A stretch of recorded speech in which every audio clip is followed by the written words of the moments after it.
I'm Brittany Pacheco, And I'm Alfred. and we are the Watchers in the Basement. Welcome to the Watchers in the Basement.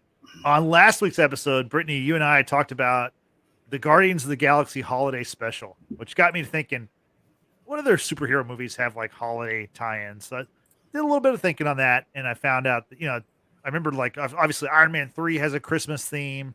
Yep. Shazam happens during Christmas.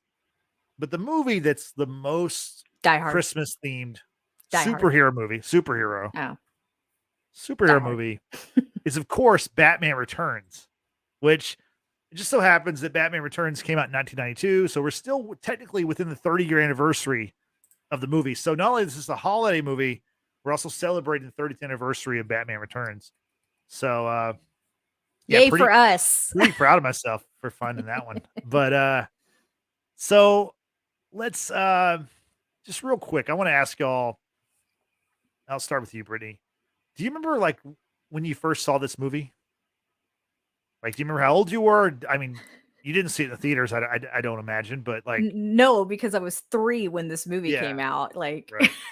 Yeah, in 1992, I was 3 years old. No, in all honesty, I don't recall the first time I watched Batman Returns, but I will say that I've seen this movie more often than I've seen 89 Batman. So my recollection of 89 Batman is really like a hit and miss. And Batman Returns, out of, the earlier movies or rather the non-Dark Knight trilogy, Batman Returns is actually my favorite. After that will probably be Batman Forever. And then Batman and Robin's going to be last for me. Yeah. And we'll talk more about that later. But anyway, Batman Returns for me in the non-Dark Knight trilogy is going to be my favorite. And I know I was young. I thought Catwoman was cool. I liked the idea with the big duck as like a vehicle was kind of cool. I don't know, just like a rubber ducky, and it does bad things. And I don't know, it's a fun watch for me. For me, I can rewatch it if it's on TV, if it's on a streaming platform, which it is, HBO Max. Go check it out, y'all. And it's fun. It's just always been a fun watch for me. It's silly, it's wacky, it's Tim Burton. I absolutely love it. I've got no qualms with it. But in terms of earliest recollection, couldn't tell you. I just know I've seen it, I know I like it, and I will rewatch it. Okay. Frank, what about you? Do you remember the first time you saw this movie? I do. I begged my mom and her ex-boyfriend to take me. I don't remember. I can't remember if it was opening weekend or not. It might have been like the second weekend. I was 7, and I remember just sitting there being so excited because I saw the first Batman, but I saw that like maybe like a year before this Batman came out because I was so young. I think I might have been like 4 when the first Batman came out. And I just remember the excitement because that same year, Batman animated series came out. So there was a lot of hoopla about this Batman coming out. I remember watching WB and it was just every 30 seconds, every like minute and a half in commercial breaks, they were like promoting this Batman Returns movie. The McDonald's tours, like all the promotion was there. So, I remember the toys for sure. Yeah. So like, when you're 7 and you think about, because Tim Burton, who did Nightmare Before Christmas, his movies are very cartoonish, very animated, very over the top. So, even with the for that time, seeing Batman in that light, Batman's a very serious, dark, vivid character. So seeing how he made that character very like cartoonish and like over the top for the big screen, it fascinated me, and I was very excited to see that. And Michael Keaton at the time to me was the coolest man on the planet. Like nobody could tell me different. Like that dude, the way he pulled Batman, the way he walks, the difference, the juxtapose of Batman and Bruce Wayne, how different they were. Like I thought Keaton was God at that time. So it was a movie for me that I watched. I mean, we got the VHS the following year. I watched it like 12 times in the first week that I had that movie. So yeah. Frank, for our listeners who may not be familiar with VHSs, can you? No, I'm just kidding. Well, something. Speaking of VHS, something that was kind of significant about Batman Returns was the VHS for that one was like cheaper than other VHSs, because back in the day, the VHSs were really expensive. Like if you, like for Batman 89, for example, I mean, it didn't come to VHS for like a year and a half after it came out. And when it came out, it was like, I don't know, like $50 or $75 the VHS was. So yeah. Wow. It was like if you had Batman on VHS, it's like you were rich, you know. Like I remember just going to the video store, even the small town I lived in for Batman 89, like they'd have like 10 copies of it, and they'd always be sold out of it, like especially like when it first hit VHS. So Batman Returns was there we go. Right. Exactly. Quick shout out to Yesenia, longtime watchers fan. Appreciate you being here. She reminds us, be kind, rewind. Man, I remember Blockbuster back in those days, man. If you didn't rewind those videos, they taxed your ass like $1.50 oh my God. every time you didn't rewind those videos. So I remember those very, very well. The good old days of Blockbuster. Yes, we're showing our ages, y'all.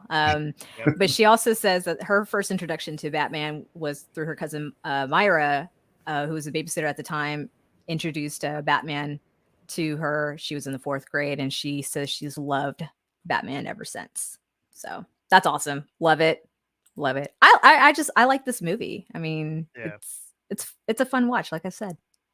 So I was 12 when I saw it, and I saw it in theaters, and I saw 89 in theaters also. I think I've seen every Batman movie in theaters except for I didn't see Mask of the Phantasm, which I think came out also in 92 or 93, which is the animated movie. And I don't think I saw Batman and Robin in theaters. I've only seen it like a couple times. It's by far the worst Batman movie. It's brutal.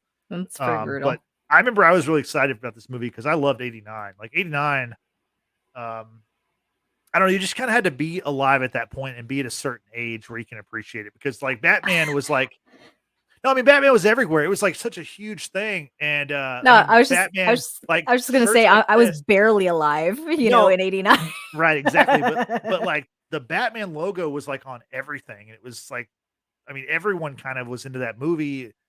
And then of course this was the sequel, and we'll talk about some things about why it's kind of a sequel, but not really here in a little bit. But no, I mean, Batmania was like running wild, and that continued over to this movie. And let me get to the stats. So Batman Returns release date was June 19th, 1992. Box office of 266 million, which was a far drop off from Batman. The original Batman made 411 million, which, you know, back in those days, that's a ton of money. I mean, it's still a ton of money, but like, you know, that was before we had a lot of the overseas box office that wasn't as big. Actually, now our movies are kind of regressing back to that, because even the Marvel movies now are not even being released in China. The last several haven't been. So that's why we see these numbers kind of come back down to earth. Well, you know, Batman Returns it made 150 million less than Batman, which, you know, there's some definite reasons for that, and we'll get into that in a second. But like y'all mentioned before, directed by Tim Burton, with a cast of Michael Keaton as Batman, Danny DeVito playing Penguin, Michelle Pfeiffer, of course, as Catwoman, and Christopher Walken as Max Schreck. Star-studded cast, a pretty small cast. Like, if, you know, rewatching this movie, and I haven't seen this movie. I mean, I watched it yesterday in preparation for this, but I haven't seen this movie in a couple of years or more. I kind of forgot how kind of small it is, whereas it's all shot on, you know, studio sound stages, and it almost feels like you're watching a play. Did y'all kind of get that feeling too? It feels small, you know? I think it took up a lot of Warner Brothers lots, like, to make Gotham City, and I think even in an interview, Michelle Pfeiffer talked about how often those sets would change, and she'd get lost trying to get to wherever she needed to go on set. And so, I mean, while I understand where you're coming from, like, it seems small because they keep focusing back at the plaza or at Shrek, you know, that store or the offices above it or whatever. I can see how it feels rather small. Yeah, Frank, what are your thoughts on like just how the look of this film, like compared to like films nowadays? Like, it's you wouldn't see a superhero movie done like this nowadays. No, you wouldn't. I think this movie was kind of like a the pilot test to movies to come in the 90s as far as superhero movies. I know we had Superman in the 70s and in the early 80s, but again, that was a decade, 15 years prior to Batman Returns. So I think a lot of the creativity, the sets, the way it was shot was more of a test to see how future movies will look. And you never saw anything of this kind. Even like the Mr. West Batmans back in the 50s and 60s, they were like comic book like, and it was the first of its kind as well. And I think Warner Brothers really was just trying to test the waters to see how far they can go with this unforeseen mindset of making this over the top and cartoonish as possible, while still adding the dark element of what Batman is. And for the time period, it worked. For the early 90s, I don't think you can pull that off now as far as like the tone of Bruce Wayne slash Batman in today's times. But the Matt Reeves Batman, the Christopher Nolan Batman, that dark grunge Batman, that's more of the tone that Batman's portrayed in the comic books nowadays as opposed to 35, 40 years ago. So for the time, man, I applaud them. I remember the hoopla behind, like, kids were like at school in elementary, kids were not talking about how it looked, but just talking about like, oh my God, Batman's in real life. Like as a second grader, we didn't remember Batman in '89. I mean, we watched the movies years later, but there was so much excitement of like, just, you know what to expect. So I don't think like the measuring stick expectations were there, because it was the first of its kind, a feature Batman film, or the second of its kind, but it was just so much excitement behind it. But yeah, it looked very stationary. All the shots, it seemed like it was like 4 or 5 locations, you know, Gotham City, the alleyway, and then like the Penguin's lair. But it was just so majestic in its way for that time. And I mean, I loved it. Yeah, you know, you talked about it. It's kind of a weird like balancing act, because you have this dark character, which, you know, you mentioned Adam West, which Adam West was like, it was very campy. You had the blue and gray suit. And then when you introduce Batman '89, it's a serious take. It's dark. I mean, obviously you've got some campy stuff a little bit, but this movie was definitely campier than '89. And obviously it got even worse with Batman Forever. And then of course Batman and Robin is like the campiest of all camp. Now, Batman Forever and Batman Robin, that was Schumacher, right? That wasn't Burton. Yeah, Joel Schumacher did that. Yeah, it got more cartoonish. Yeah. Yeah, so Batman Forever, which was the third movie after Batman Returns, it did better financially. It made $336 million, and then Batman and Robin dropped off. It was at $238 million. So it was the lowest of those 4 movies, by far the worst, as we've mentioned before. And George Clooney's biggest regret, like he regretted taking on that role. But you know what though? I don't even blame like the cast for that. I blame the director and the writing. Like George Clooney at that time. Yeah. Well, I don't know, man. Like that was, I mean, Mr. Freeze and the villains were the villains in that movie were like so hokey pokey campy. I couldn't take them serious. Yeah. Like Two-Face is a dark character. Well, Two-Face is forever though. Two-Face is forever. Okay. Yeah. Freeze was Batman Robin. Yeah. So, Freeze and Poison Ivy. Okay. Yeah. And Batman Forever is Riddler and Two-Face. Okay. Yeah, Freeze is a dark character. Like, I mean, his origin story. I mean, his wife had a debilitating illness, life-threatening illness, had a freezer. You know, he turned to this icicle type villain, and like, but they made such light of his character, and then like you hire Austrian to play this character, and it just, I don't know, like, nothing against Arnold Schwarzenegger, but like he doesn't encapsulate the villain, Mr. Freeze. You know what I'm saying? Like it's really comical. I mean, yeah, it's very comical, and I was like watching this, I'm like, this isn't the Mr. Freeze I read in the comic books. This isn't the Mr. Freeze I saw in the Batman animated series.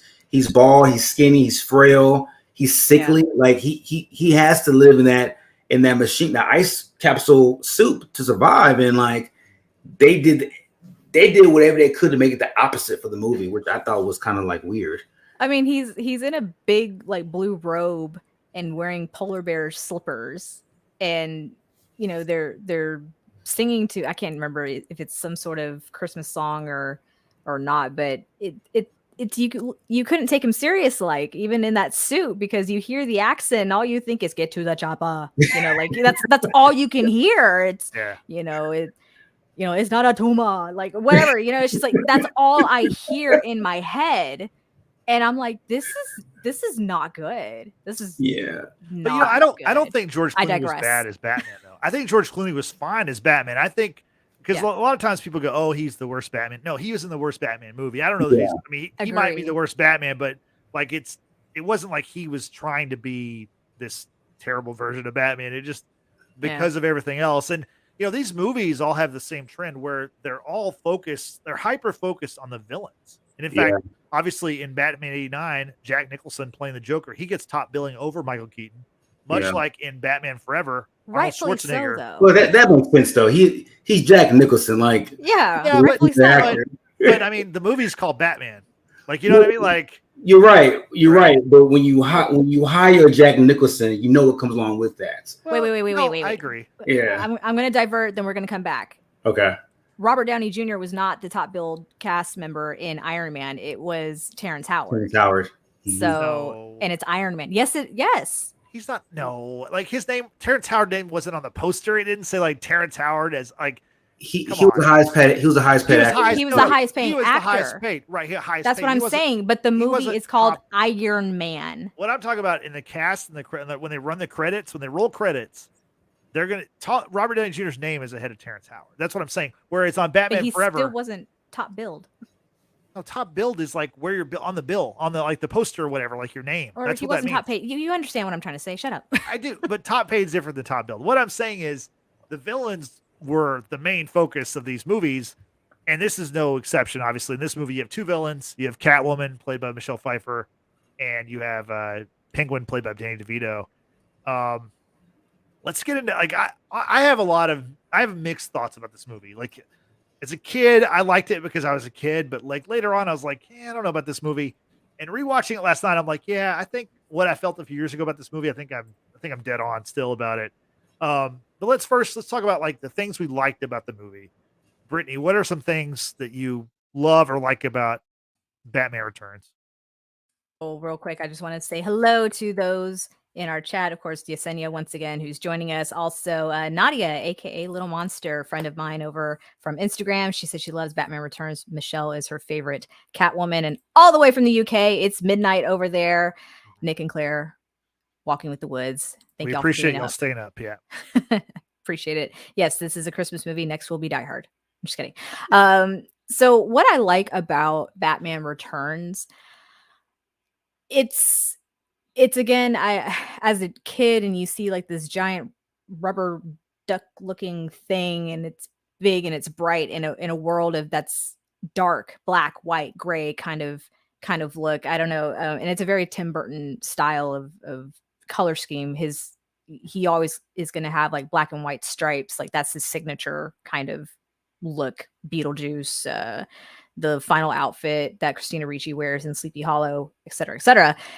And I think as a kid seeing, and this is so weird because I don't like clowns, yet you had like the circus-esque sort of characters that are Penguin's henchmen, right? And a lot of it kind of has to stem from Penguin. I never took him to be a terrifying sort of creature. That's obviously what they were going for. I think the makeup, the special, like the prosthetics and everything that they did for Danny DeVito was really well done. And I don't know, I think it was the look of him.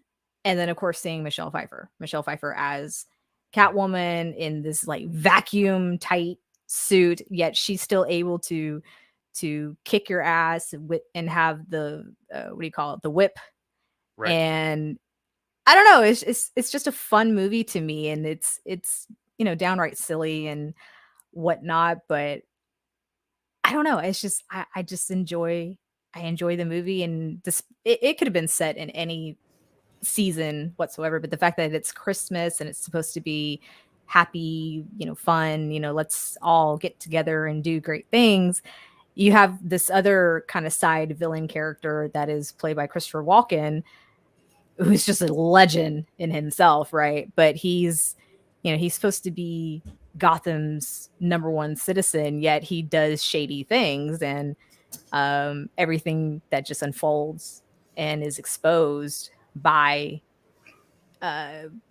Michelle Pfeiffer's character, Selena Kyle, Penguin, Batman. I mean, it's just fun, and I think the wackiest part of this movie, honestly, there's a lot. Go ahead. No, but for me, I know, is Christopher Walken's hair. What the hell? Like, that hair is atrocious. Okay, it is weird. I can't even describe it. It's just weird, odd choice, but sure, we'll go with it. So, Frank, what do you like about Batman Returns? Oh man, Michael Keaton for sure. His portrayal of Batman in this film was pretty dope. The cast in general. That this was the first movie I've ever heard of or saw Christopher Walken. So being a kid, I was so captivated by his voice. His voice was just so distinct. He sounded like a guy that's about to just screw you out of like a used car. Like, he had that pizzazz, that very, like, I don't know, it was just a unique pitch in his voice that always caught my attention. And I mean, I know I was 7, but Michelle Pfeiffer in those black tights, man, I don't know. That did something to me. As I didn't know what was going on biologically with me at that time, but that was something that I will never forget. And what else? Just a very dark, cartoonish vibe of Gotham City. How grungy it looked, how over the top Nightmare Before Christmas it looked. I even though it was in June, July when I saw the movie, it gave a very dark Christmas vibe. That was kind of cool.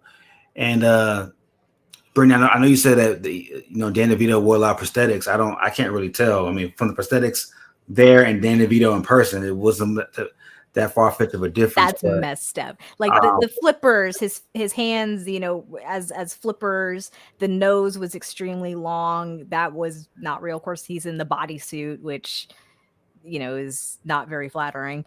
But, it's just the whole look of what Penguin is supposed to look like with the teeth. And then, like, I don't know if it's like supposed to represent like oil or something coming out of his, because his teeth and mouth are black. I think it's like bile or something. Yeah. Bile, okay, yeah. So, like, I don't know, it's just it looks terrifying, but like, it's, to me, of course, now as a 33-year-old, it's not terrifying at all. But I can definitely see how that would come off as like a look of like, oh my God, I do not want to be around this person, associate with this person. But he's lethal with whatever he's given. I mean, he bit the nose off someone, basically. I mean, good God. Yeah, like Nick says, those hands were crazy. I didn't get, like, I guess with him, even as a 7-year-old kid at the time, I didn't get like a formidable opponent for Bruce Wayne / Batman. Like Catwoman, I did. I mean, as far as the skill set, her ability to fight, her vengeful attitude, I did. But with Pringle, I was like, this is just a guy in the way. Like, he's not really much of a formidable force. I thought the premise was, well, we'll get into that later on, but I think overall the suaveness of Bruce Wayne, walking into that ball with that tux on and the suave attitude that he had, I thought he was the coolest person on the planet. Like, I mean, I idolized the guy in that movie for that, but it was mostly for Michael Keaton, man. Everything else was just, was cool, but he sold it for me for sure. So for my likes, I agree with y'all about the cast. I think the main 4 actors are phenomenal. But I think that Michael Keaton and Michelle Pfeiffer, their characters, I think they're best when they're not in their superhero costumes. I think the scenes where they're just like regular people are much better to me. Like, watching it now through my 42-year-old eyes, like, I think I like that part better than when they're in the costumes. We talked about the Christmas theme of it. I think, and Frank, you kind of touched on this, the theme of Christmas paired with the backdrop of Gotham City, which is like the worst place in the world to ever, like, it seems like it's always the coldest, wettest, dirtiest place to live, like, as far as the city. Like, I think having Christmas combined with that really works for me. I honestly, this movie should have come out like in December, but I mean, whatever. But I think that works really well. And then also, like, the MVP of all these Batman movies early on, Danny Elfman's music, his score, the Batman theme, which is tremendous. I mean, and I think his music is probably the most prominent in this movie because that gothic kind of sound fits with how dark this movie is, and just like I don't know. This is, I mean, Batman 89 was a very dark movie. And I don't mean just like dark in like content, but dark in like, it's hard to see what's going on the screen, like Game of Thrones level like of season 8 Game right, of Thrones. Right. Good But, God. no, but the soundtrack of the music, his score is so prominent in this movie. I've always loved that. So Yeah. let me Danny get into Elfman. Oh, sorry. Dougie, go ahead.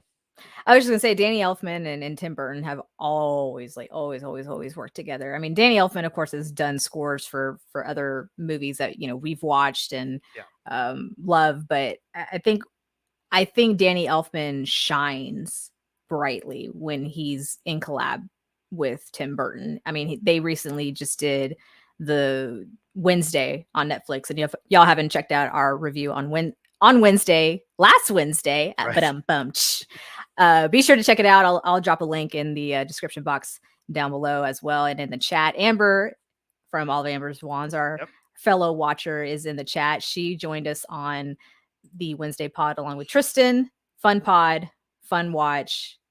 Tim Burton and Danny Elfman can do no wrong. Yeah, that's actually how I got the idea to do this movie, was because it was a Tim You're Burton welcome. thing. Yeah, so I was watching my own podcast on a day when I wasn't on the podcast, and I was like, oh, that'd be a good topic for us. So I appreciate y'all for talking about Wednesday. Mm-hmm. Let's get into some of my critiques, and I want to get y'all's thoughts on this. So I remember even as a kid, I thought how Selena Kyle becomes Catwoman never really made sense to me. So I mean, the part where Max Shrek pushes her out the window, like watching that now, like the way it looks awesome. Like that, they did that so well. I'm not saying she deserved. Are you taking notes or something? No. Should I be concerned? Brittany, no. I'm just saying, like the way it looks visually, like that was well. It's a great scene. Like he fakes her out, like she's like, you're not gonna kill me, right? And he's like whatever. And he kind of fakes her out, and then he pushes her. Like that's a funny thing, you know what I mean? So yeah. I mean, to kind of yeah, I'm reading the private chat. You really shouldn't do that when I'm talking, because then I get all out of sorts. But so to just kind of set up this scene here with what's happening between Selena Kyle and Shrek, her boss. She's preparing for a meeting. She's unlocked some very private files that really talks about what this quote unquote power plant that Shrek is proposing is really not going to do what he says it's going to do. It's actually taking away energy from Gotham. It's going to stockpile. And she figured all this out. And when she tells him, I'm not going to say anything, he's like, yeah, that's like a chance I can't take. And I love the setup where she's calling him out. She's kind of like, sure, intimidate me, bully me, if that makes you feel, like a man or something like that. And when he leans in on her, it's almost like, okay, is he actually going to like harass her, like kiss her or something? And then he's like, and she kind of like, she's like relaxes a little bit, right? And she's like, oh my God, like I thought you were, and she's laughing, and then push, right. And you're right, the scene of her falling, it looks cool. It looks great. Yeah. She's going through these canopies of the Shrek cat head or whatever it is, and whatever it is, and then she lands in the snow, and it's like, oh, she's dead. There's no way anyone would have survived that fall. Like I can't tell you stories. But then like all these cats, they gather around her. Like one of them like licks her face, and all of a sudden she comes back to life. And it's like, to me, making like, there's so many supernatural Batman villains, like and Catwoman's not one of them. To make her like this supernatural thing is weird. And then like the fact that this is something I forgot about. I forgot about the whole 9 lives plot device where she literally has 9 lives like a cat. Like I forgot about that completely.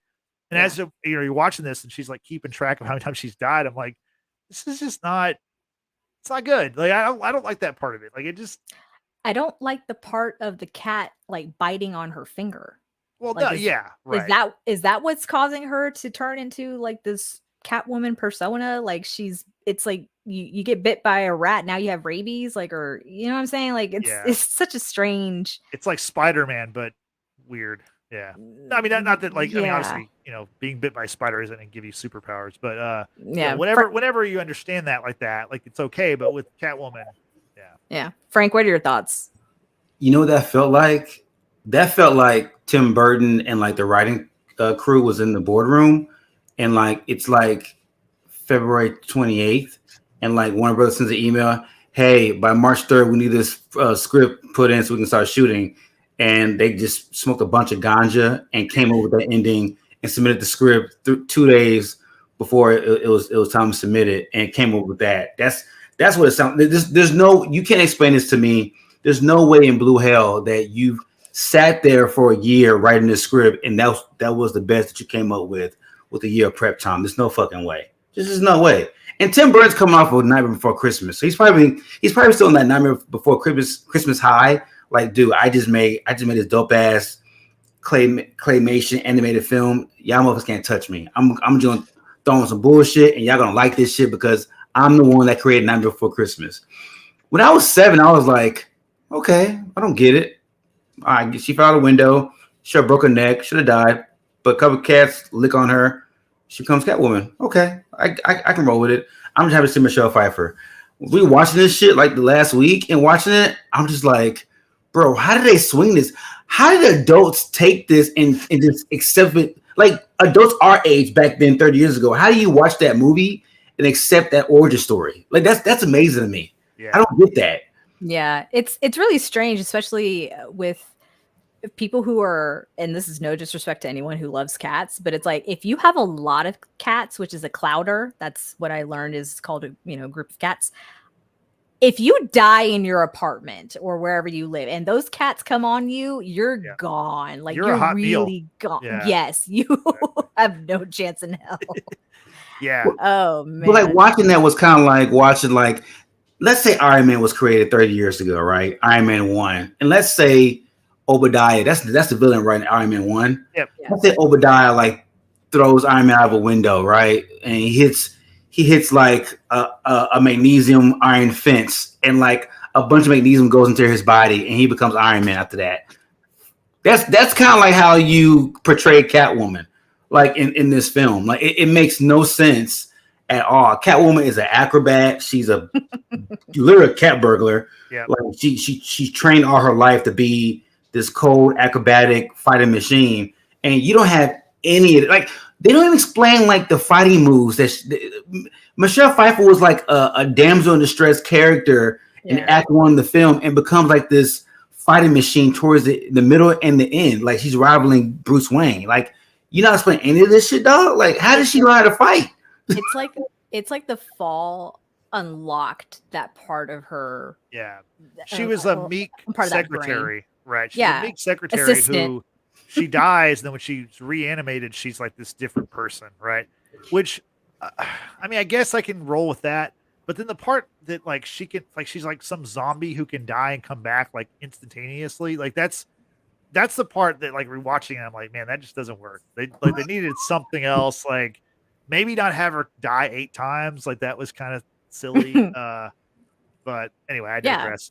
So, and why are you eating shots? Like, if you have 9 lives, why are you purposely taking shots to the abdomen and chest just to show that you have 9 lives? Don't you want to know those 9 lives? What if you hit by a bus tomorrow? You won't be able to survive because you wasted 8 lives to show Christopher Walken that you can take these shots. But then she takes a taser that she gets from the beginning from one of the henchmen, and then she grabs onto a cable to like totally kill Shrek. And she does this by putting the taser in between her mouth and his mouth. And somehow she still like shows up when the bat signal is brought out at the end of the movie. Come on. Well, I can explain that. So that the very end of that, you're talking about the very last scene of the movie where we see the bat signal and then you see a Catwoman look at the signal. That's not Michelle Pfeiffer. That was shot 2 weeks before the movie came out. So they added that later because they did test screenings and people really liked Michelle Pfeiffer as the Catwoman, and they were hoping that there would be a Catwoman movie And they actually were working on it. Tim Burton was actually working on one, and they decided not to do it. And then that later on became the Halle Berry Catwoman movie, which one of the worst superhero movies ever. I don't understand. Like, okay, help me explain this. Like, Michelle Pfeiffer is one of the hottest stars in Hollywood. Yep. And you don't use her, and you wait 13, 14 years later to do a movie with Halle Berry instead? Like, what do you know what the reason was of not doing that sequel, not doing that spinoff, or that solo film? What was the reason? Warner Brothers are stupid. No, I mean, there's a lot of factors. Tim Burton kind of, okay, I was going to say this for a little bit later, but I'll tell you now. So, Batman was like kind of 50-50. It was like half Warner Brothers, half Tim Burton movie, right? So Tim Burton didn't want to do a sequel. And that's why in this movie, if you ever see any interviews with him, he says he made another Batman movie, not a sequel, because really, besides having the same person play Batman, have the same person playing Alfred and Commissioner Gordon, there's not anything that really ties the movies together except for the fact that he says they mentioned Vicky Vale like twice, right? Right. She was his love interest in the first movie because he didn't want to do a sequel. He wanted to do another Batman movie with a different take on, just a different story. So in order to get him back, Warner Brothers gave him creative control. So this movie, whereas Batman '89 was a Batman movie that Tim Burton directed, Batman Returns is a Tim Burton movie that kind of has Batman in it, is kind of the way I've heard it described, because he got to control this movie. That's why this movie is so insane. Whereas the first one was iconic and like set up what could be like a universe of movies, and they were very successful what they made anyway. But he wanted to do these like one-off, kind of strange tales, which is what, all of his other movies. Does he have sequels for any other movies? I think when he did Alice in Wonderland, he's got a sequel for that. But Tim Burton doesn't typically do sequel movies in general. Like he just does his one-off, and that's it. That's just who he is. So because it was so successful in '89, they wanted to bring him back. That he said, "I'll only come back if you give me full control over this movie," and that's what they did. And so that's why you get a very Tim Burton movie. Not mad about it. Well, I'll continue to critique it as we continue here. So the next thing on my list is Batman killing people. Now, listen, I understand. Like, Batman is obviously going to have to beat up some villains, and things are going to happen. But I mean, in this movie, he turns the Batmobile around, which, by the way, that's the best Batmobile by far. He turns the Batmobile around and, using the jet engine, burns a guy up, right? And then he stuffs a bomb down a guy's pants, and the guy blows up right after that. Like, and when he does that, he smiles when he's doing that. It's just like Batman as a killer doesn't make sense with the character, because he became Batman because his parents were killed. The only thing worse with Batman being a killer is if Batman was a killer, like with an AK-47 or something.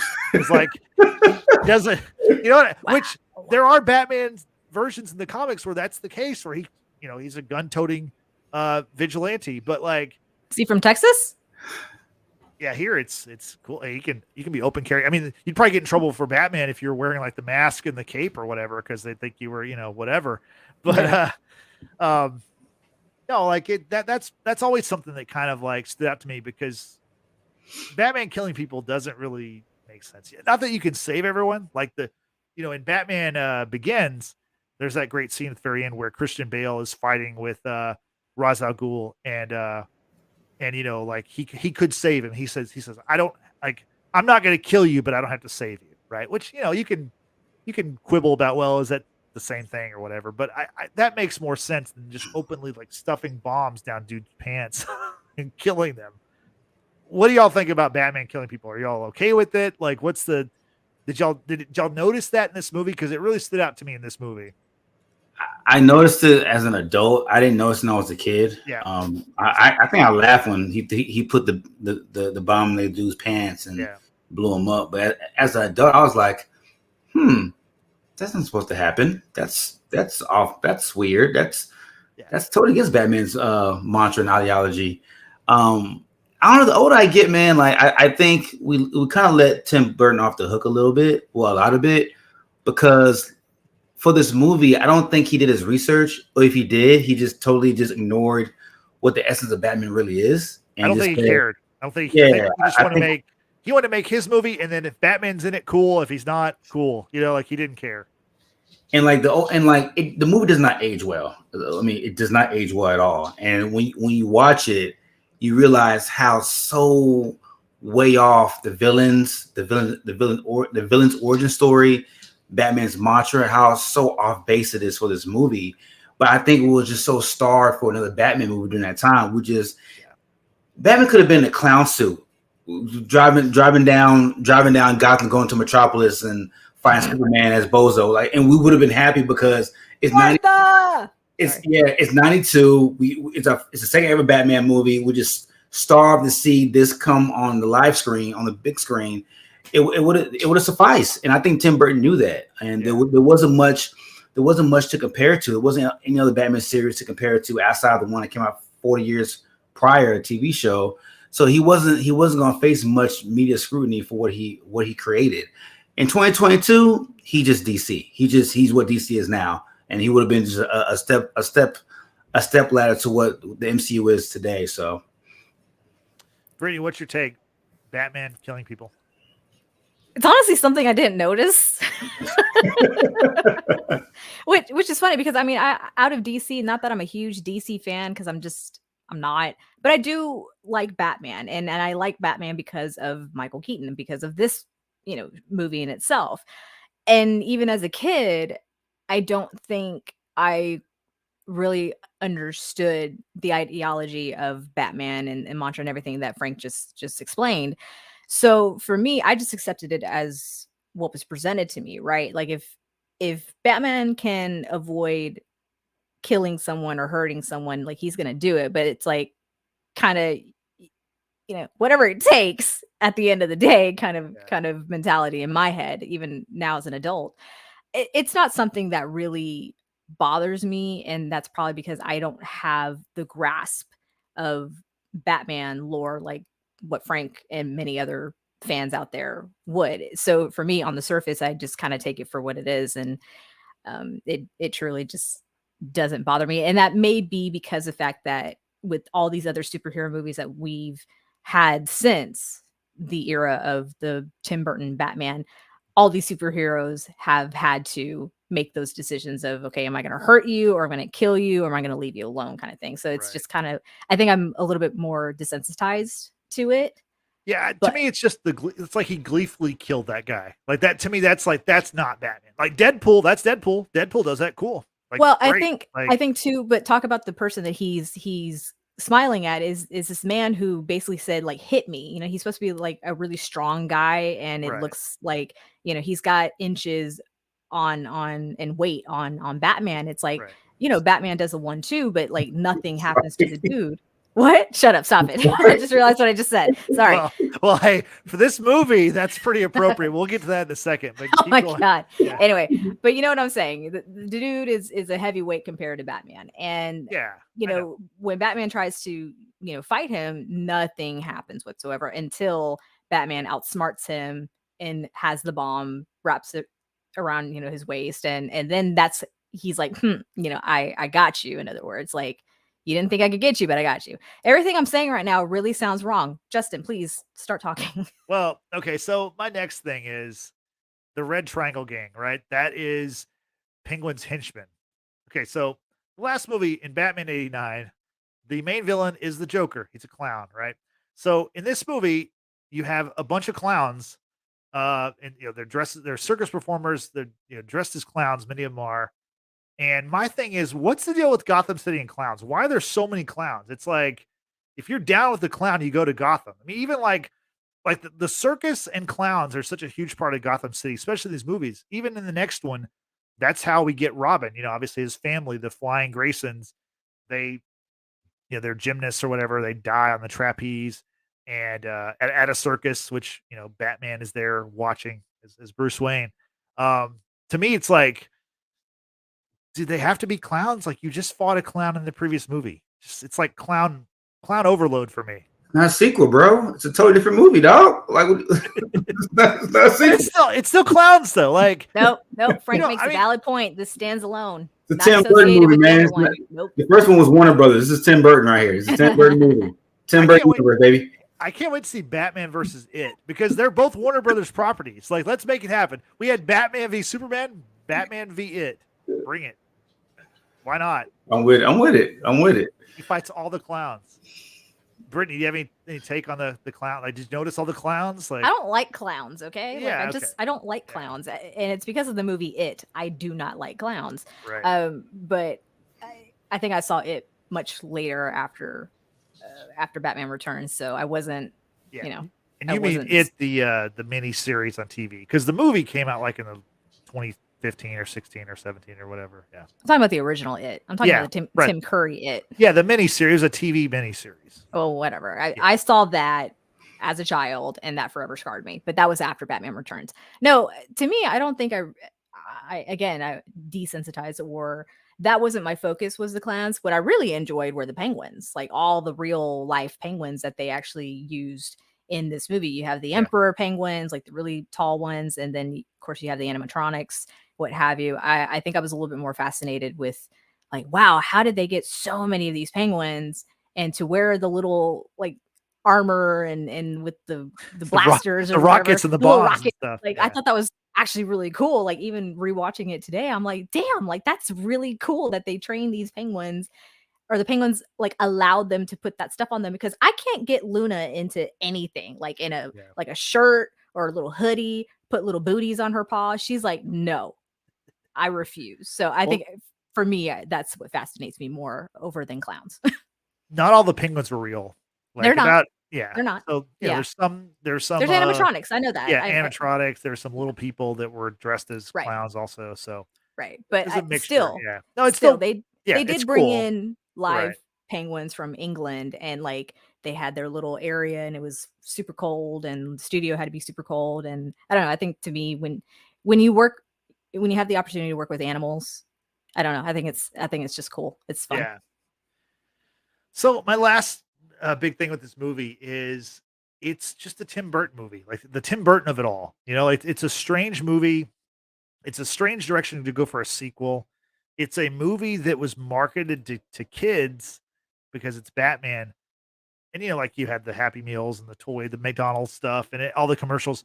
But then it's also like a movie where, and this is a very horny movie, you know, like the Penguin is a very horny character. Like Bruce Wayne. Yeah. I mean, like, let me just read a couple of quotes from this movie. So this is the Penguin. He's talking to Max Schreck about the imaging consultant who's going to help him become mayor. He's like, I'd like to fill her void. And he's like, I'd teach her my French flipper trick, which it's like, man, like, you know, as a 12-year-old, I was like, what the hell are they talking about? Then like, could you imagine if you really had like Google what we have today back then? It's like, what is French flipper trick? Then you have Max Schreck to Penguin talking about why he should go into politics. One of his bargaining things is, hey, there's unlimited poontang, which, like, can't believe I said poontang on our podcast, but I did. So maybe we should have the worst. We should have the poontang podcast. Maybe it's a tribute. I mean, unlimited poontang would be a funny name for a podcast, honestly, now that I think about it. It would. Yeah. Then you've got Penguin like hitting on this like college age girl. He says, you're the hottest young person a role model could have. Then you have Penguin talking to Catwoman saying that they have naked sexual charisma. Probably the best line in the movie, Penguin to Catwoman. Just the pussy I've been looking for. Wait, what? Yeah. That was in the movie? Yeah, it's in the movie. Yeah, so, it's in the movie. Yeah, so Catwoman comes to his lair. And she comes to his lair. And it's because of movies and lines like this is why Frank is who he is. So I don't remember that for some reason. Yeah. I mean, I don't know. I watched a lot of porn as a kid too, so that probably went over my head. I don't know. So the last thing is Bruce Wayne and Selena are dancing at this ball, and he says something like, hey, so no hard feelings, I guess. And she's like kind of touching him. She's like, well, actually, I guess semi-hard, I would say. So and then she suggests that they go to the California King bedroom or something like that. Yeah. So like, this is a very sexual movie for a sequel to a Batman franchise. Not a sequel. Not a Stand sequel, alone. bro. No, but it is though. Like it's it's the next one. Like other than the mention of Vicky, like well, what it's is the there same that logo. ties in? It's the to same Batman. It's the same story song. from Batman. Right. Like conceptually for the director, it's not a sequel, but for the rest of the world, it's a sequel. Like, Listen, I'm gonna go based on what the director says. No different than the director who says that Die Hard is a Christmas movie. Okay, I'm gonna go based on what Tim Burton says. Makes a good point. well, was I the only one to notice all the horniness of this movie? I mean, come on. No, of like, course not. Okay. Of course not. Yeah. Yeah, I'm rewatching it today, and I'm like laughing at all these comments, and I'm like, wow, like how did this fly back in '92? You know, different times. I don't know, man. I know it was PG, man, but that Catwoman suit was not PG, bro. I saw PG-13. PG-13, 15, 16. I saw every curvature of Michelle Pfeiffer in that suit as possible. That was not a PG-13 movie. And she did say, I don't know about you, Miss Kitty, but I've never felt yummier. Or I feel so much more yummy or some shit like that. Yeah. Like, yeah, that's very suggestive. No, I mean, she looks great. And I mean, she's very sexy. Yeah, she does. But I don't think she was like I don't think Catwoman was like over sexualized, right? I mean, the talk is very sexy. No, but what I'm saying, no, but if you go back and watch, like they don't like have shots of like her ass or something. They don't like have shots of her body. No, but the dialogue was. That's what I'm saying is the dialogue. But I'm not like they didn't like focus on her body so much, even though she's in like this skin tight costume. It's not like Black Widow where, you know, she's walking away from the camera and all you see is just she didn't have to. She like wore a skin tight suit. No, but it's like his body in a skin tight ass suit, like, bro. Yeah. Poor Michelle. She had to literally be vacuumed into that suit. That shit was tight. Yeah. And I think she said in an interview that after they were done, she never wanted to see that suit again. Like she never wanted to be anywhere near it, affiliated with it, think about it, talk about it, you get it. Like she's like, that was a lot. That was a lot to endure. If she ate an almond, she would have popped. That's how tight that suit was. Absolutely. That shit was tight. And then to consider, you know, any of the acrobatic type things that she had to do in like these platforms of boots, right? Which I thought the boots were hot. I was looking at them today. I'm like, damn, I need to get a pair. But her doing the do. her with the whip, right? And she looks so badass with that whip, you know, just, and you hear the cracking of the whip and the whip. I forgot about the whip. Like, bro, the whip was cool. The whip was cool. I mean, that was dominatrix shit, dog. That was some dominatrix shit. The leather, the boots, the red lipstick, the black eye makeup, like, yeah, that's dominatrix right there. Yeah. The whip scene was one take. She knocked off those mannequins' heads in one take. Yeah. No, she was pretty lethal with it because even when she was training with it, she actually like cut the guy, her trainer, across the face, and he was like a real gentleman about it and just like kept on going. But like she was pretty lethal with it. Very impressive. Didn't she like lick the side of Bruce Wayne's face too at one point in the movie? Mm-hmm. Yeah, like bro, that was not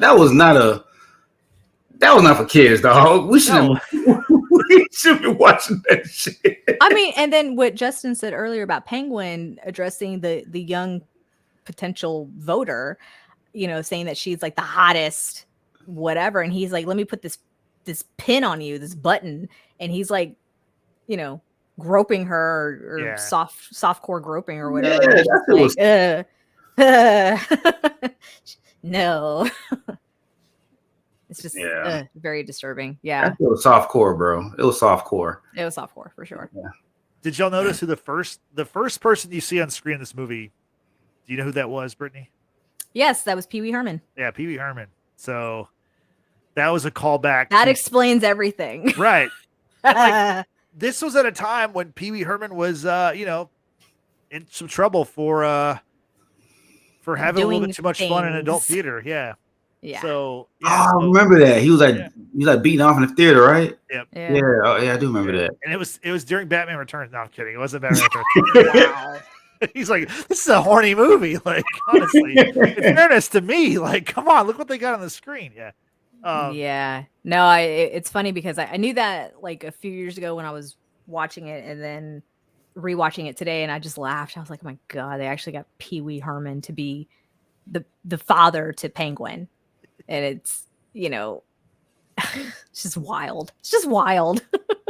There's also some brutal scenes like Brittany you referenced earlier where whenever a penguin bites the guy's nose off, like, and just gushing blood, or I don't know if he bites it off, but he bites it, the guy's nose bites it. Yeah. Gushing blood. I remember that as a kid. Also, like whenever Penguin is born, he's obviously deformed. His parents put him in a cage and he snatches a cat and eats the cat. Like, yeah, that's pretty like. I mean, they don't show him eating the cat, but yeah, he pulls the cat in and you get the picture. Yeah, him also eating the raw fish. Yep. That Shrek gave him coming down the stairs, right. And to propose the whole mayoral thing. And I don't like fish. I don't like seafood. So like seeing Penguin eat this raw fish and just, it just makes me, I don't like it. It's that makes me cringe, I think, more so than the blood gushing out of the nose and things of that nature. It's just gross. And Shrek used that fish to like lure Penguin up to the surface or whatever. Right. Like you would with a trained animal, or it's very demeaning, of course, but yeah, that was disturbing. And then of course, Penguin's whole premise of wanting to come up to the surface world, if you will, and he's wanting to take down all of the firstborn sons of Gotham to the sewer and basically treat them as he had been treated, when his parents got rid of him. That's very disturbing. Yeah, that didn't make sense to me. Like, even watching as a kid, I was like, what did the firstborn kids of Gotham gotta do with your fucked up parents? I don't like. Well, your parents. I don't get that. Right, but he was the firstborn. He was discarded by his wealthy to-do parents, and so I guess his payback was to.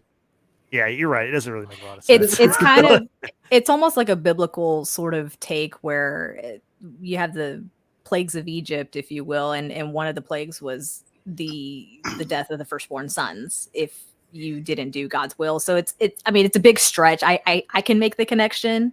But it's kind of like, this was done to me, so I'm going to do it to like everyone else who like has a firstborn child. It's messed up. It's really ultimately messed up, of course. I just want to know that when Penguin was discarded and then he, miraculously made it down the sewers to the little lair with all the other penguins, it's like, who really raised him to like read, write, speak? Because, and this is the other thing that really freaked me out, because you see that sequence, right, with the bassinet, and then it swipes to like then present day Gotham City, and it said 33 years later, and I'm thinking, Penguin is 33 or 34 at this point. And I'm like, I'm about to be 34 years old. This is so fucking disturbing. Like, why? Just why? It was just, I don't know. It was just lazy writing with the origin story with Penguin. It was just, because it didn't make, it didn't make sense. Like, for him to do all of that and for Gotham, for the firstborn, and then like, he wasn't even like seen as formidable. Like he could have, like, he couldn't fight. He wasn't really articulate. He wasn't really like a fight. He wasn't really like physically imposing. It was just, I don't know. Like, I just felt like he had a story that people like sympathized or empathized, right? Yeah. Like, I was discarded. I don't have parents. I don't know who I am. Like, it kind of got to Bruce for a little bit, right? He's like, oh, I hope he finds his parents. I hope he finds out like who he is. And then when he started digging more, he's like, yeah, fuck this guy. He's up to no good. But even with like the single solitary second of empathy that Bruce had, you forget about the empathy because like he's like trying to kill all the firstborn kids in the city. It's like, I don't know. It's like, again, I think Tim Burton just threw some shit together like at the deadline and just said, "Fuck it, let's see where this goes." Like, it didn't make sense. It was not articulate enough for me to like really, because like with a good villain, you kind of see the point and you kind of like. if not empathize, sympathize a little bit. I didn't feel for like being a kid and watching this character. I was just like, this ugly fuck needs to die. That's the only feeling I had. Like this ugly fuck that eats fish needs to die. And when is Batman gonna kill him? That was the only thought I had. And there was nothing. He wasn't a good villain. It was not. Yeah. It was not written well. For this role. I agree. Even the way that Penguin went out with this being surrounded by the penguins that had the little rockets that were being launched, and then he like falls through like a ceiling window or something into the water, and then you don't see him until he makes this like really dramatic like exit from the water, and bile is just like pouring down his front, and then he's like he's telling Batman like, I'll get to you, I'll kill you momentarily, but first I need a cool drink of water, then just collapses. It's like, what? But to me, after that, whenever he's like he's dead, laying face down on the like this like a cement embankment, right? Mm-hmm. And these penguins show up by his side, almost like pallbearers or something. Yeah. And they like escort his body to the water. The only problem is when you're watching that scene, their flippers aren't even touching him. No, like they're not. And his body just starts going down this embankment into the water, but they're never even touching him. So that was kind of strange, honestly. Yeah, no, it really was. I mean, the whole movie in general is just I've already said it, it's wacky. Yeah, it's very Tim Burton. It doesn't have to make sense necessarily. It's just kind of like there for entertainment purposes, and I think it fulfills that purpose of being entertaining. And you can call it a sequel all you want. I will agree with Tim Burton as a director. It's its own standalone movie. Yeah. It's fine. It's rewatchable for me. I as dumb as it may be, it doesn't make any sense whatsoever. It's just always been a fun watch. Like, this is a movie that critically is now kind of beloved. I mean, back in the day, it was kind of mixed, but now as time has passed, more people enjoy it for whatever reason. I kind of feel the same. I mean, as a kid, I liked it more than I do right now, but yeah, there's a lot of things in this movie that I don't know, I could have done without or changed. I mean, I do like that it's only 2 hours long. That's a nice part of it. So what parts would you keep, and then what parts would you? No, I think out? Just with the villains, I think if you could give the villains better origin stories or better, like like I said, Catwoman, like making her a supernatural character is strange to me. When there's so many other Batman supernatural, you have Killer Croc, and you have Clayface, and you have all these other characters. If you wanted to go like supernatural angle, you could do that. And it's kind of similar how in the first movie in Batman, the Joker, he becomes the Joker. He falls in this vat of acid, and then he becomes the Joker. Yeah. But even with Catwoman, it's like she's like this zombie who can die and come back to life. But that part really, like looking back, it's like that's a really like it's a big stretch, especially like if you're going to embody this whole like cats have 9 lives kind of situation. Yeah.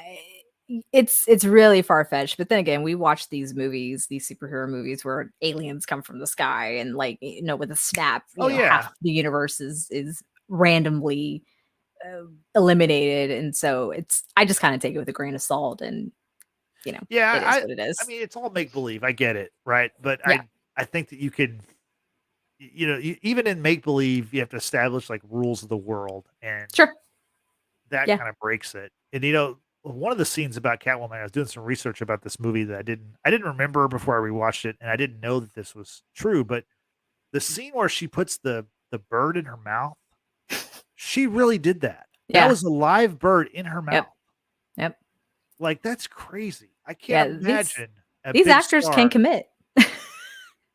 Yeah, but she could have been committed to, the hospital with some kind of disease or something. Well, I'm sure that, like with any other movie that deals with live animals, they're looked after and they're, healthy and whatnot. But I mean, so just like for her, like, why would you want to put the bird in your mouth? Like that's. Why would Danny DeVito want to potentially, even albeit fake, bite the nose off of someone? You know what I'm saying? It's like that close proximity, and even though it's fake blood, and I don't know. So, what's up, Mike? My brother here is questioning if maybe she got bird flu. Who knows? Yeah, exactly. That's what I'm saying. That's a risk. Why would you do that? Maybe that's what happened to Michelle Pfeiffer. She disappeared for a while because bird flu. I don't think actually she disappeared though. No. She was pretty popular at that time. But yeah. One of the scenes that I kind of forgot about, and then watching it last night, was when the Penguin takes control of the Batmobile. Like, instead of having like a remote control or something, he's like driving one of those like coin operated like kiddie rides that you would find outside of a grocery store. Like, that looks like the Batmobile. I completely forgot about that part. But that's so ridiculous to have that. It's so much fun though. I love it because it really kind of drives that whole circus type theme of just being corny and kind of just out there. And if you're going to get a chance to drive the Batmobile, I mean, at least like get a small model of it and drive the Batmobile. I mean, I would have done the same thing. So yeah, I don't know. It's just I for some reason I just like completely blocked that out of my mind. So yeah, that was funny. Yeah. I think one of the other kind of cute little funny parts is the little poodle who's carrying a grenade. And just like, just tippy taps all the way into the store or wherever it was going and drops off the grenade and hightails it out of there. And then boom, big explosion. It's like, my goodness, like dogs really can be up to no good. I'm like, thank goodness Luna was asleep. Right. She's watching that moment. Taking notes over there. Exactly.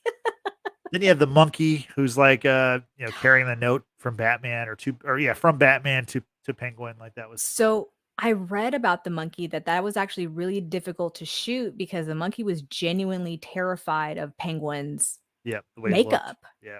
I mean, and kudos to Danny DeVito. I mean, that was like a 3-hour long process to put that on every day.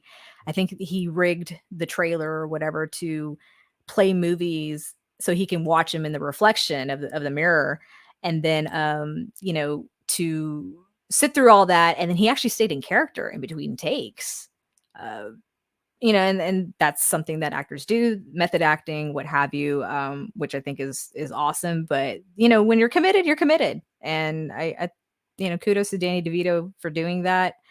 I think in terms of casting, I don't think they messed up on casting. I think it was overall really, well done. And like Frank said earlier with Christopher Walken's character, he sounds like a dude that like will fuck you up. I mean, he kind of does. That might be because of his New York accent, but and the kind of big glaring blue eyes, it's very creepy. Yeah, so. I think like Frank said before, that's probably my introduction to Christopher Walken. I mean, he'd been in movies before that, but not movies that I'd seen. So yeah. So that was a big part of this movie too. Speaking of Christopher Walken, and because this is a Tim Burton movie, I mentioned this to Justin earlier, that I saw something in the movie that was later reused in another Tim Burton movie with Christopher Walken, and that's Sleepy Hollow. I don't know what it's called precisely. I think it might have been used as a torture device back in the day. But the scene where Bruce and Alfred are in, I don't know if it's a study or living area. Yeah. Sure. There's like this kind of secret statue type, I don't know, casket or something that opens up that has spikes on the inside that literally shoots Bruce down to the Batcave. Yep. That same statue torture device thing was used in Sleepy Hollow in a scene where Johnny Depp's character Ichabod Crane has dreams from his childhood when he sees his mother in that same torture device, and then it opens up and then blood just comes gushing out and her body just kind of comes forward and she's got all these like holes everywhere. I was like, oh wow, like I never caught that up until like literally today. So I think it's cool that I know it for being Tim Burton, and then it's reused in another Christopher Walken movie as well. I don't know. Yeah, no, I didn't notice that. I mean, I've seen Sleepy Hollow, but I think I've seen it like once in a long time ago. It's one of my favorite movies. Absolutely love Sleepy Hollow. Yeah, so does Amber apparently. So yes, she does. We're right here, Amber. We're right here. Yes. I've never seen the movie. I saw the TV show. It came out like 5 years ago with Nicole Bahari and I can't remember the European actor's name, but it was a good show on Fox. I saw like first 3 seasons of it. Oh, I remember that. Yeah, when it came out. So the device that I'm talking about, shout out to my brother for pointing this out, is called an Iron Maiden. There we go. No, that's a band. No. Yeah. Amber, you're right. Yeah, we're basically the same person. So, anyway. So, what did y'all think about the kind of maybe the most famous quote in this movie, where it's a Batman and Catwoman line where they use it on each other, but they swap the roles in which they're saying it. The famous mistletoe can be deadly if you eat it, but a kiss can be even deadlier if you mean it. Mm-hmm. Brittany, what do you think about that line? It always sticks in my head. And I think that was probably the first real understanding that, not that you see mistletoe too much here in Texas, or at least not where I grew up.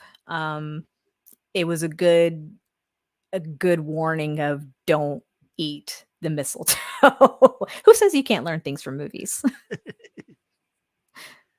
I had no idea that it would kill you if you ate it. So yeah. Anyway. It's very thought provoking. It's very true too. You know, it's an age old tradition to, if you're standing under the mistletoe and you kiss someone, it's like, okay, but if you mean it, you know, better be prepared. But, you know, that line, because they, like I said, they use it again. Mm-hmm. That line is used to, like, that's how they discover that, oh, Selena Kyle is Catwoman and Bruce Wayne is Batman.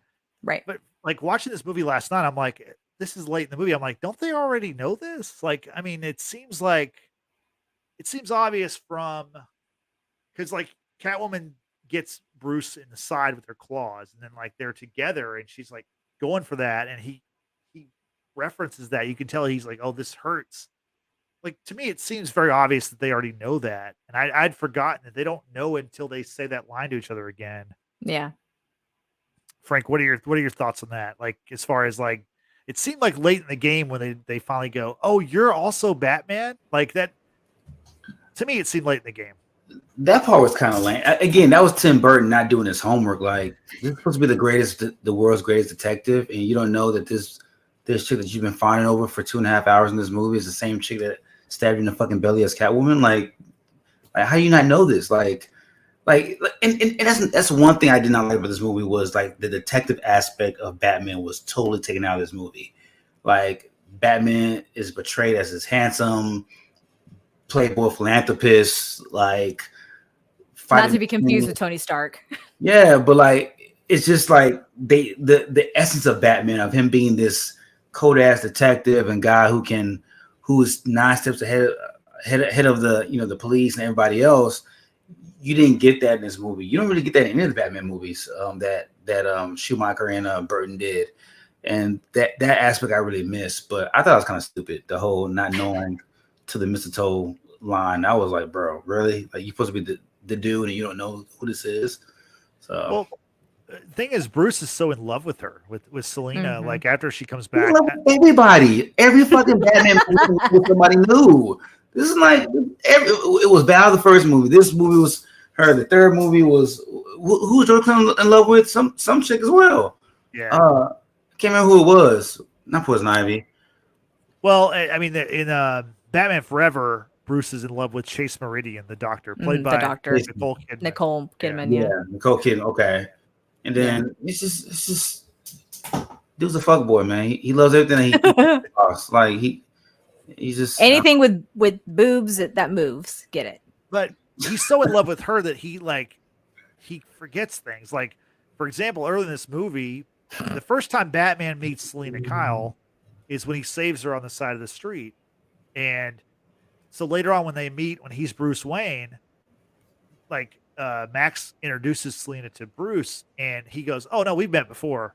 And then he realizes, no, I met her as Batman. He's like, oh, I mistook me for someone else. Like, he says that line, which is like, he's so like, I don't know. He's so dumb. Weird around her. Yeah. I mean, in some ways that's cool because, like, you know, this is this person who, you know, doesn't have love in his life.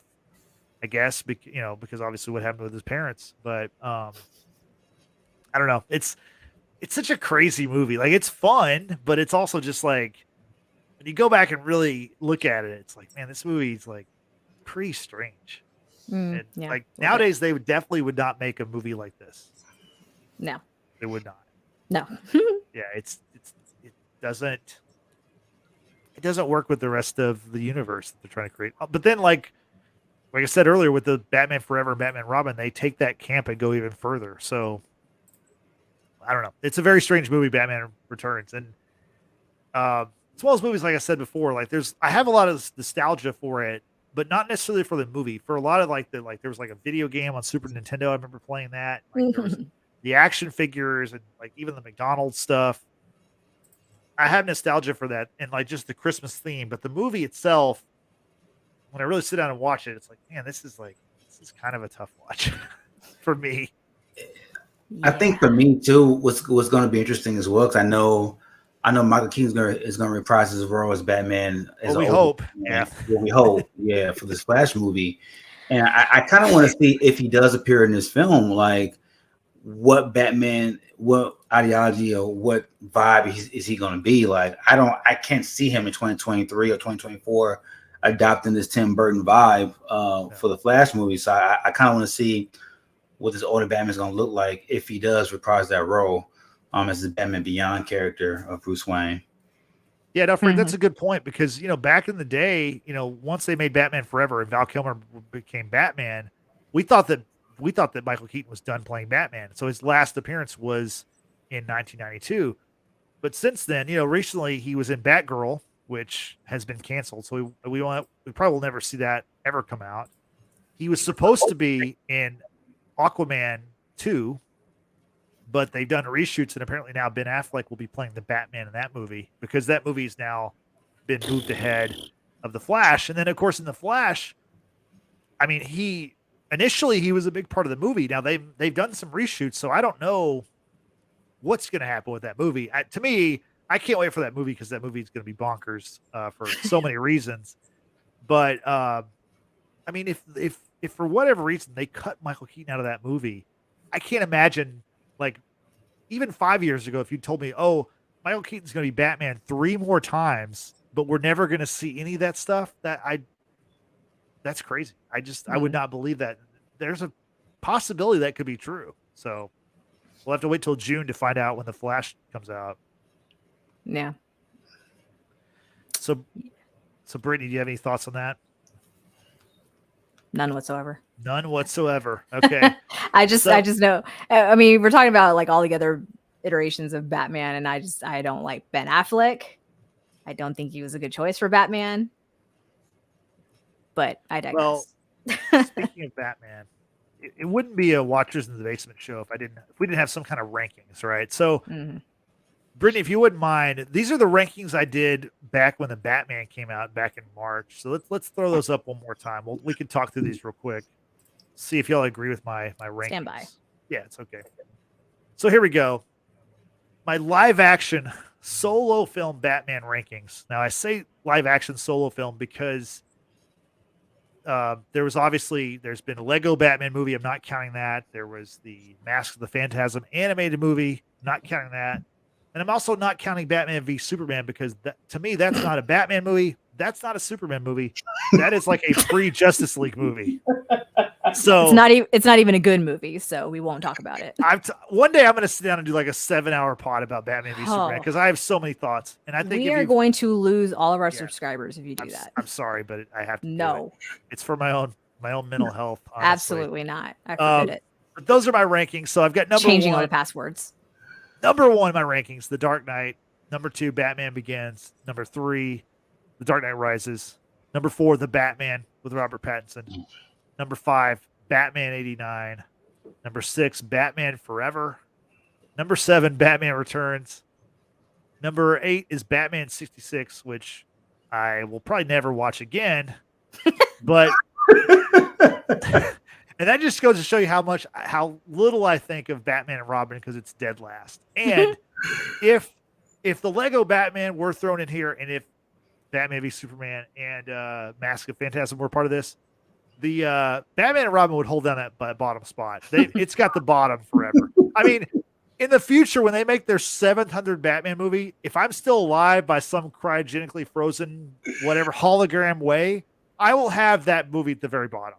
So anyway, goodness. Brittany, what are your thoughts on my rankings? How would you change them, or what do you think? So I haven't seen Batman 66. Okay. So, but still, I still would keep Batman and Robin at the bottom no matter what, even though I haven't seen 66. I'm sure it's hell of a lot better than Batman and Robin because that's just a god awful movie. I would change the middle row where I put Batman Returns before Batman Forever and then Batman 89, just because it's been years since I've seen Batman 89 and I don't recall it that well. The others are fresher in my memory. I mentioned to Justin earlier today that Batman Forever was the first Batman I think I saw in theaters. Mike, if you're still in the chat, you should remember this. We went to go to the cinema at North Line. We sat in the front row because my dumbass self had never sat in the front row before. And after doing that for Batman Forever, would never, ever do it again. So yeah, so my rankings are very similar to that of Justin's. I'm not the biggest fan of Batman Begins at all. Just not. But I definitely would put the Nolan trilogy well before anything else because those are the best. And I really honestly was very surprised about how much I liked the Batman, despite it being just 40 minutes too long. But it was good. It was really good. And like I said, I just kind of altered that middle row just a little bit. But yeah, Batman Robin dead last. It deserves to be there forever. But I would put the Lego Batman movie in there because that's actually really cute. I actually really do enjoy that movie. And then the Phantasma one, whatever you were talking about, Mask of the Phantasm. Yeah, that one, never seen it. It was kind of a precursor to the animated series, or it was like it kind of came out like it was a movie in that same world, I guess is okay. How you put it. Yeah. If I've seen it, I don't remember it, but again, Batman and Robin's forever dead last. So Frank, what about you? Mine's a little bit different. I have Dark Knight Rises first. I love that movie. Bane, the Bane character in that movie, how he's portrayed by Tom Hardy made that movie for me. I love Anne Hathaway and Selena Kyle in that movie as well. So I have that first. I have Dark Knight second. I have Batman Begins third. Batman Returns fourth. 89 Batman fifth. The Batman Pattinson sixth. I've never seen 66 Batman, and I have Batman Robin last. The Christopher Nolan Batmans are like the top three. Those three are just as they should. It's just different, man. Like how Batman's portrayed in that film, the vibe of Gotham City, like the acting, the Christian Bale, like that was Batman for me growing up. And I'll go back to the Frank Miller comics of The Killing Joke and Dark Knight. Like Christopher Nolan did his research, and that's one thing I respected about him. He took the Batman from the comic books and transcended him to real life on the big screen. It's very dark. There's an empathetic feel to Batman, what he's gone through. You get a better feel of his origin story as well. The fighting is great. The gadgets are great. Morgan Freeman's fucking great. Like everything about that series is just great. Yeah. And then and everything else comes after that. I don't really care how you want to rank them, but I watched Robert Pattinson's Batman as well a few months ago, and I tried to give it a second watch. I still think it's okay. I can't get with the grunge Batman. I feel like he's Kurt Cobain under the mask. Like exactly what they were going for. It's just exactly what they were going for. Okay, well, if that's what they're going for, then they hit the nail on the head. I just wasn't feeling it. It was just so fucking long. God, it was 40 minutes, way too long. Yeah, they took that bitch down a little bit, a lot bit, but yeah. I was still surprised how much I actually did enjoy it, and that's because I did go see it in theaters, and I'm like, oh, okay, like this wasn't bad. Like I'm actually not mad about it. So there you have it. There's my rankings. You've heard what we think about Batman Returns and just Batman in general. But we want to know what you think about Batman Returns. And Brittany, how can people tell us about their thoughts? Or how can they share their thoughts, I guess? Well, as always, we do encourage everyone to take part in our live chats. They are the best way to talk to us as we're talking about the thing, content, whatever, live. So definitely encourage you to participate in live chats. That means you need to subscribe to us. That also means you have to like this video. And that also means you have to comment. So be sure to do that. But also, don't forget to follow us on Facebook, Twitter, and Instagram. Search at Watcher's Basement for those 3 platforms. Help spread the word and grow our audience about the Watchers in the Basement. We are on the road to 200 YouTube subscribers. We are very, very close, y'all. We're at 176 at time of recording, so help make that happen. And be sure to also listen to our audio podcasts, which are available on Apple Podcasts, Google Podcasts, and Spotify, thanks to Anchor.fm. Please give us a 5-star rating. Helps out our channel so much. And back to you, Justin. Thank you, Brittany. I appreciate it. And this is a Christmas-themed movie, and there's nothing I want more for Christmas than more subscribers. So if you could subscribe, if you're watching this now and you're not subscribed, hit that subscribe button. We appreciate it. Or if you're listening to us on Spotify or Apple Podcasts, subscribe there as well. We really appreciate that. So guys, any final thoughts before we get out of here? I enjoyed this movie. If y'all haven't watched it in a long time, it is available on HBO Max if you have it, or ask a friend. You get the idea. But also just want to give a shout out to everyone who joined us in today's pod. Amber, of course, my other me, my brother Mike, Nick and Claire, all the way from the UK. Appreciate you staying up late to take part in this. And Nadia, who was here earlier, as well as Yesenia, who is a longtime Watchers fan. We appreciate it. Thank y'all. Appreciate y'all. Frank, final thoughts? Yeah, I mean, for the time they came out, it was really good. It aged like spoiled milk for me, but it's I can always appreciate a good superhero movie for the time period, and I appreciate it for the time period, and I can't wait to see Michael Keaton if he does come back next year or in future films. Yeah, I'm looking forward to that too. Fingers crossed. So we're getting toward the end of the year, as everyone knows, and we've got some really fun plans for the next few weeks of podcasts. So if you're watching this now, you're listening to this now, be sure to check out our next couple episodes, because we've got some really fun things coming up, and we want to have as many people as possible check them out. So give us a listen, give us a view. We would definitely appreciate that. So for Brittany, for Frank, this is Justin saying we'll see you next time. Have a good evening. Thanks for listening. Thanks for watching. Goodbye.